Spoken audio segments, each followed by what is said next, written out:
मैं हाजी इरफान, आप देख रहे हैं CNN TV न्यूज़। आज हम सब यहाँ पर एक साथ इकट्ठा हुए हैं अपना निषेध जाहिर करने के लिए। आपको पता होगा 21 तारीख को पार्लियामेंट में जो नई पार्लियामेंट बिल्डिंग बनाई गई है उसमें एक घटना हुई जिसमें बीजेपी के एक MP ने, रमेश बिदूरी जी ने, दानिश अली एक और एक जो MP है उनके साथ कितनी बदतमीजी की, उनको गालियाँ दी गई, उनको आतंकवादी बोला गया, उनको उग्रवादी बोला गया और बहुत अश्लील वर्ड्स का यूज किया गया उनके लिए वहाँ पर। तो उसी का हम निषेध जाहिर करने के लिए आज यहाँ पर सब लोग इकट्ठा हुए हैं कि पार्लियामेंट एक ऐसी जगह है जिसको हम सब भारत के लोग न्याय का घर बोलते हैं, जहाँ पर रूल्स फॉर्मुलेट किए जाते हैं, वहाँ पर ऐसी घटना हो रही है। तो फिर उसके बाद आम जगहों पे तो क्या ही हम एक्सपेक्ट करें। और जो MP रमेश बिदूरी जी हैं उनके बाजू में दूसरे MP बैठे थे, अगर आप वो वीडियो देखेंगे जो लीक हुई है उसमें वो सब हंस रहे हैं।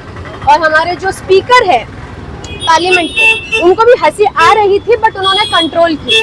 तो एक पार्लियामेंट जहाँ पर लॉ बने जाते हैं, जहाँ पर लोगों को सबसे ज्यादा सेफ फील होना चाहिए, वहाँ पर एक इक्वल, उनके ही इक्वल स्थान पे जो बैठे थे, उनके इक्वल पोजीशन पे जो एक और एक MP है दानिश अली, उनके साथ ऐसा बिहेवियर किया गया। तो आप सोचिए कि बाकी जो माइनॉरिटीज है उनको क्या फील होना चाहिए कि आम नागरिक को आप किस तरीके से देखोगे जब एक MP को आप ऐसी बातें कर रहे हैं पार्लियामेंट में। तो यानी माइनॉरिटीज जो वो कहीं भी सुरक्षित नहीं है, आप कहीं भी उनको कुछ भी बोल सकते हो और गिरा हुआ फील करा सकते हो।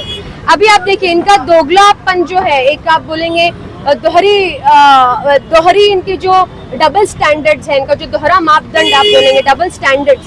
आप अभी जो गल्फ के किंग आते हैं, जो गल्फ से लोग आते हैं, प्रिंस आते हैं, आप उनके वेलकम के लिए रेड कारपेट बिछा देते हैं, आप उनको गले मिल के उनका वेलकम करते हैं। और खुद के देश के मुसलमानों से इतनी नफरत, तो फिर उनका क्यों आप इतने अच्छे से वेलकम करते हो? आपने G20 का इतना हल्ला किया, इतना नारे लगाए G20 के, उस पर एक स्लोगन लिखा हुआ था जो संस्कृत स्लोगन है, वसुदेव कुटुंबकम। उसका मतलब क्या है? One earth, one family, one future. One earth तो ठीक है आप छोड़ो, पर आप भारत देश को ही फैमिली की तरह, भारत देश में जो लोग रहते हैं क्या आप उनको फैमिली की तरह ट्रीट कर रहे हो? कौन ऐसा अपनी फैमिली के साथ बिहेव करता है? कौन उनको इतना गिरा हुआ फील कराता है? आप एक तरफ अंग्रेजों की जो चीजें हैं उनसे आप चिढ़ते हो, पर आप पॉलिसी तो उनकी फॉलो कर रहे हैं ना अभी भी। Divide and rule. जैसे मेंबर ऑफ पार्लियामेंट जिस तरह की वाली बयान दिया गया, लेकिन उसमें और भी कई सारे कांग्रेस के MPओं तो मौजूद थे, लेकिन किसी ने भी दानिश अली का उस मेंबर ऑफ पार्लियामेंट में समर्थन नहीं किया। तो ये बेबसी क्यों है? कांग्रेस के MP के इसमें दानिश अली के टाइम पे इतनी बेबसी क्यों दिखी? देखिए अभी आपने थोड़े दिन पहले विधानसभा में भी अबू हाशिम जी के साथ ऐसा बिहेवियर किया गया था, अभी पार्लियामेंट में भी किया गया। सबसे वहाँ पे जो हमारे स्पीकर है उनकी रिस्पॉन्सिबिलिटी होती है कि वहाँ पर वो माइक ऑफ करे। वैसे वो फेमस है माइक ऑफ करने के लिए, जब भी कोई अपोजिशन कुछ बात करती है तो वो फौरन माइक ऑफ कर देते हैं। पर इस घटना के दौरान उन्होंने माइक ऑफ नहीं किया। अभी ये जो घटना हुई 2-3 मिनट 5 मिनट में आप बोलेंगे हुआ, उसके दौरान उसके बाद तो सबने अपना जो निषेध है वो जाहिर किया है। अगर आप देखें न्यूज तो जितने भी अपोजिशन पार्टीज है उन्होंने आगे आकर अपना निषेध जाहिर किया है। और मैं इसके लिए उनका सलाम करती हूँ कि उन्होंने एटलीस्ट आगे आके अपना निषेध जाहिर किया है इस चीज को लेकर। जबकि बीजेपी के जो लीडर्स हैं उनको खुद बाहर आके माफी मांग लेनी चाहिए थी अभी तक के, और कार्रवाई उन पे हो जानी चाहिए थी, पर अभी तक की उस पर कोई कार्रवाई नहीं हुई है। तो हम सब as youth, as people of India हम ये डिमांड करते हैं, हम ये रिक्वेस्ट करते हैं कि हमको प्राइम मिनिस्टर जी से रिक्वेस्ट करनी है कि सर आप सिर्फ बीजेपी के प्राइम मिनिस्टर नहीं हैं, आप भारत देश के प्राइम मिनिस्टर हैं। तो ये जो घटना हुई है इसमें आप इंटरफेयर कीजिए और जल्द से जल्द जो MP है जिन्होंने ये हरकत की है उनके ऊपर आप कार्रवाई कीजिए।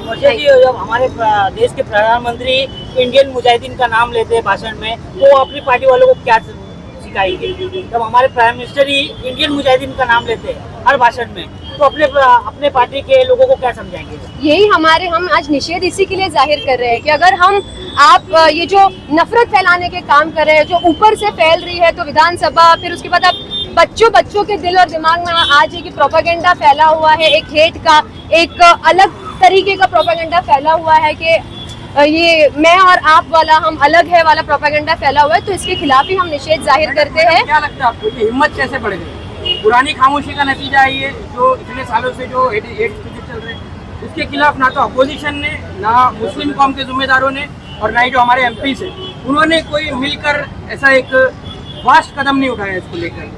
तो उसका नतीजा तो नहीं है कि अभी एमपी तक भी पहुंच गए? जी ये ऑफ कोर्स उसका भी नतीजा है। उसके बाद आप देख रहे हैं सिर्फ यही एक घटना नहीं है, बहुत सारी ऐसे नहीं है कि सिर्फ यहाँ पे आपने देखा होगा राहुल गांधी जी को भी उन्होंने डिसमिस कर दिया था पार्लियामेंट से। तो उनका जो ये बिहेवियर है वो जितने भी लोग हैं जो उनके खिलाफ बोलेंगे वो उन सबके लिए बिहेवियर करेंगे। मर्यादा संसद जिसे लोकतंत्र का मंदिर भी कहा जाता है, उसकी मर्यादा को जिस तरीके से बीजेपी के सांसद ने कलंकित किया है, तो ऐसे सांसद के खिलाफ क्या कार्रवाई होनी चाहिए? देखिए पहले तो मैं चाहती हूँ कि सांसद में जो लोग बैठे हैं उनके खिलाफ कार्रवाई की जाए, सांसद का नाम ना खराब किया जाए, क्योंकि हमारा पार्लियामेंट जो है वो कॉन्स्टिट्यूशनल रेमेडीज पे खड़ा किया गया है, कॉन्स्टिट्यूशनल लॉज पे खड़ा किया गया है। तो गलती पार्लियामेंट की, पार्लियामेंट में जो लोग कुछ बैठे हैं ऐसे जहरीले, उनकी